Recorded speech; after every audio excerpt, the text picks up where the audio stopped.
বিসমিল্লাহির রহমানির রহিম। আসসালামু আলাইকুম, সবাই কেমন আছেন? আজকে আমি রান্না করব রুই মাছের মাথা দিয়ে মুড়ি ঘন্ট। মাছগুলো হলুদ মরিচ দিয়ে ভালো করে মাখিয়ে তারপরে আমি একটা কড়াইয়ে তেল দিয়ে তেলটা গরম হওয়ার সাথে সাথে মাথা 3 পিস দিয়ে দিয়েছি। এটা ভালো করে ভেজে নিব। এটা হচ্ছে মুগ ডাল দিয়ে রান্না করব। আগে মাথাগুলো ভালো করে ভেজে নিতে হবে। যাই হোক, আমি এখন মাথাগুলো উল্টে দিব। কাঁচা কাঁচা রাখা যাবে না, না হলে কিন্তু ডালের মধ্যে দিলে মানে মাছের একটা গন্ধ আসবে। আমি সুন্দর করে উল্টিয়ে ভেজে টেজে নিব। আর এটা আমি খুব সুন্দর করে আমার ডালগুলো আমি ভেজে নিয়েছি আগে থেকেই। মাথাগুলোও সুন্দর করে ধুয়ে নিয়েছিলাম, এইগুলো দেখাই নেই আমি। আমার মাছগুলো ভাজা হয়ে গেছে, মাথাগুলো আমি তুলে নিব।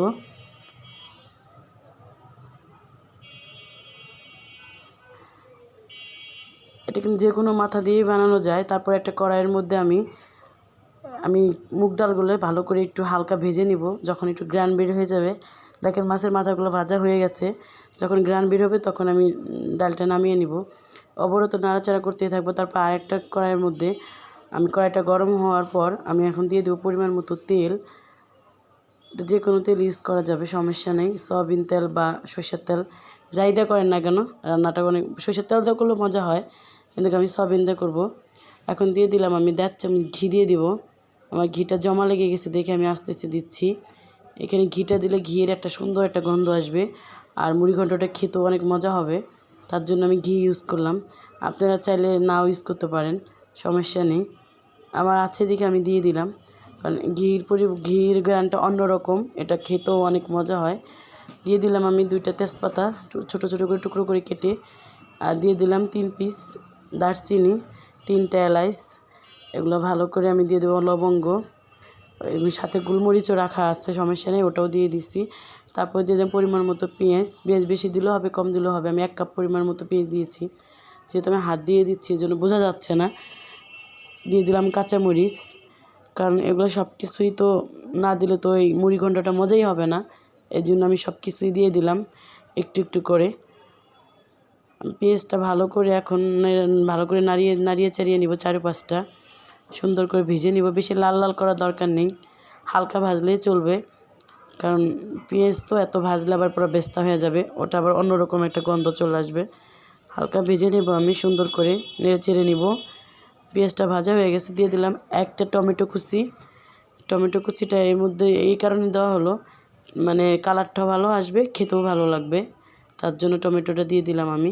টমেটো দিয়ে একটু ভালো করে একটু রেখে দিচ্ছি যাতে একটু সিদ্ধ হয়ে যায়।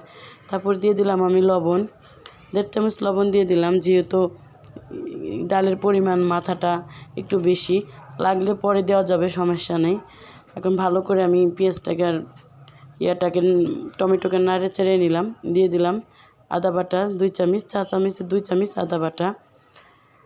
তার সাথে অ্যাড করলাম আমি রসুন বাটা 2 চামচ, সব কিছুই আমি 2 চামচ করে দিলাম। ঠিক আছে, এখন আমি ভালো করে মশলাটাকে ভেজে নিলাম, ভালো করে ভেজে নিতে হবে। তারপর দিয়ে দিচ্ছি আমি 1 চামচ ধনিয়ার গুঁড়া তো দিতেই হয়। ধনিয়া গুঁড়াটা দিয়ে আমি আবার একটু ভালো করে মশলাটা নাড়িয়ে দিচ্ছি সুন্দর করে, যাতে নিচে লেগে না যায়। এরপর দিয়ে দিলাম আমি 1 চামচ হলুদের গুঁড়া, আর একটু দিয়ে দিলাম, কারণ যাতে হলুদটা একটু কালার হয়ে আসে, সেজন্য দিয়ে দিলাম। দিয়ে দিব আমি শুকনো মরিচের গুঁড়া, মরিচ তো দিয়ে দিলাম 2 চামচ, যাতে এটাও একটু ঝাল ঝাল টাইপের হয়। ঠিক আছে, মাছের মাথা দিয়ে যে কোনো কিছু রান্না করলে একটু ঝাল বেশি হলে ভালো লাগে, কারণ ঝাল কম হলে মাছের কেমন একটা গন্ধ আসে। এখন দিয়ে দিলাম আমি ঝোল দিয়ে আমি ঢেকে দিলাম। আমি মাঝে নেড়ে চেড়ে দিয়েছি সুন্দর করে, দেখেন এই যে মশলাটা আমি আবারও করে দিয়েছি। এখন আমি দিয়ে দিলাম ভেজে রাখা মুগ ডাল কিন্তু ধুয়ে ভাজতে যাবেন না, আমি কিন্তু ভেজে ধুয়ে নিয়েছি। মুগ ডালটা ভালো করে একটু 4-5টা নেড়ে চেড়ে দিয়েছিলাম। এখন দিয়ে দিলাম কষানোর জন্য পানি পরিমাণ মতো, বেশি দেওয়ার দরকার নেই। আর এমনভাবে দেবেন যাতে ডালটা একটু কষানোর মধ্যে সিদ্ধ হয়ে যায়। ভালো করে আমি 4-5টা নেড়ে চেড়ে দিচ্ছি, কারণ একটা সিদ্ধ হবে একটা সিদ্ধ হবে না, এর জন্য সুন্দর করে আমি নেড়ে চেড়ে দিলাম। এরপরে দিয়ে ডালটা কষানো হয়ে গেছে আমার। তারপর দিয়ে দিলাম মাছের মাথা 3টা, এটা দিয়ে ভালো করে একটু নেড়ে চেড়ে নিলাম।